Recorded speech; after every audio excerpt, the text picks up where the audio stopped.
I don't know why I waited to clear my throat until I was recording. I don't know why I do many things. So, I shared some big news on my Facebook and my Instagram and my Tumblr that this week we found out that my mom had died. The woman who typically comes to hang out with the kids when I need someone to be with the kids because they're sick or X, Y, and Z, whatever reasons. The woman who raised me and my mom died. She had an aneurysm sometime last week, at the end of the week, and she was found on Monday.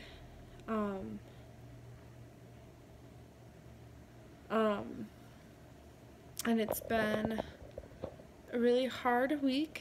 I feel like right now I'm kind of like, the pastor today kind of said it best, like numb.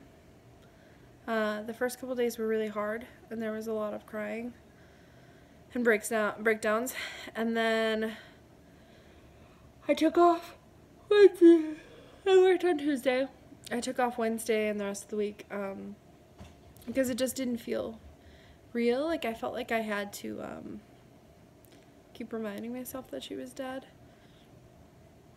And yeah, it was really hard, so I decided I needed to go up, and she's from an hour north, which is where I grew up, and that's where my family is. So I took the kids to daycare, went for a run, got showered and changed, and called into work on Wednesday, and then went up and saw family. Stinky kitty. And we just got to work. My sister is the most amazing woman ever, and she is somehow pushing through to get everything done that we need to get done so she can move on to the next phase for her, which is grieving.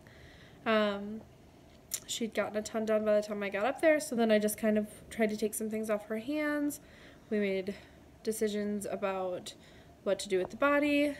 We made decisions about where the service was going to be, what kind of service. Contacted pastor because she was religious. Did everything. A lot of things that go into a person's dying that I've never had to deal with, because the only times I've ever had to be at funerals pretty much were when I was a kid and once as an adult, so it's been really hard to like go through that process and not to know it so well. But if we haven't noticed, there's a trend in my life right now, and it's a really hard one, is that there is nothing secure in my life. I had finally reached a point where I have a job I love. I'm stressed and finances were tight and whatever, but I was working it out and I could deal. I was stressed in general, just single mom stress, but I was fine. I had this person I could call every time the kids were sick. I didn't have to stress it. My hours at work accommodate my life. My life was just well-rounded. And then this happened. And there goes my support network that I had. The person, I have a great support network in general, but like, it was like a de-stressor that if somebody got sick, I always had help. And now I've lost that. And of course I've lost a job, which meant that for a while I was financially insecure. And of course I've lost my marriage, and I guess you can't say I've lost it, but I realized that marriage is not forever. And I'm really tired of like having to fight like for everything, and like having to constantly be pressured and stressed and on edge and worried about what's gonna happen next, and like having to try and always be 3 steps ahead even though I can't seem to get a step ahead. I'm really tired. If you haven't noticed, my eyes are dark from huge circles. It sucks. It sucks that I lost my mom, who I just started building a relationship with again. It sucks that my children lost their grandmother. It sucks that I lost my support person. It sucks to have to go through this process. I'm tired. And it's not that everything is like impossible, because I said, a great support network. Today I found out that the kids' daycare, as I've spoken about them 100 times, they're the most amazing human beings and they've been so accommodating, created a sign-up sheet for people to bring us dinner. Like, so I could have dinner for the kids, so I wouldn't have to worry about it while I'm dealing with this. And that's incredible. How did I get that lucky to pick that place and have those people be part of my children's lives? And so many people have sent me messages, and I feel bad because I haven't responded, because being social is kind of hard right now, but like, so many people offering, you know, to be my backup person, to be the next person, to like step up and help, and condolences. And I had this amazing babysitter who came tonight just so I didn't have to do bedtime. It really was that. It's not that I didn't want to be around the kids. That was fine. I just didn't want to do the motions, which is like dinner, clean up, bed, especially because they've all been fighting bedtime all week. And so I just kind of got to a point where it's like, I just don't want to do bedtime tonight. I don't want to do the after work, after daycare stuff. I don't want to. And she did. She came in and she told me to leave. She walked to the door, and I started to prepare dinner for them quick so that I could feed them before I left. And she told me to leave. She's like, I can feed them. You can go. And I just like went out by myself and came back as they went to bed.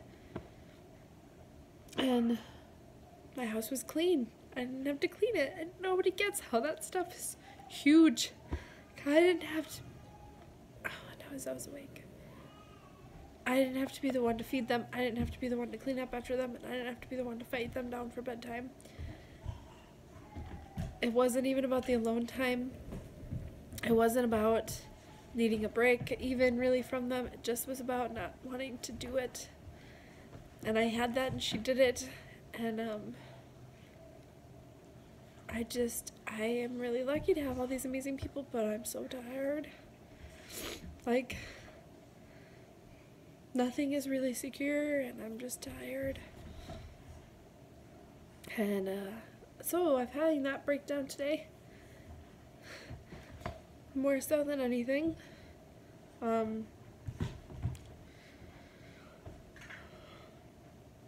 The dog is being crazy. Zoe seems to have put herself back to sleep. She does this where she'll wake up and she'll like talk for a minute, and she'll wake up. She cut a new tooth, and she's cutting more teeth, and so she gets like a fever from it. And so me and her amazing teachers work together on it. And Miranda brought us Happy Meals for the kids last night, so I didn't have to. Just people are amazing, but like I'm so tired, and I'm ready to kind of just get a nap.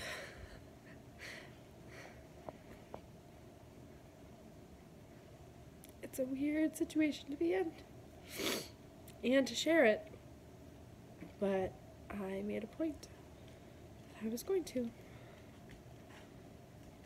I have this amazing kitty who loves me, an amazing dog, and 4 amazing children.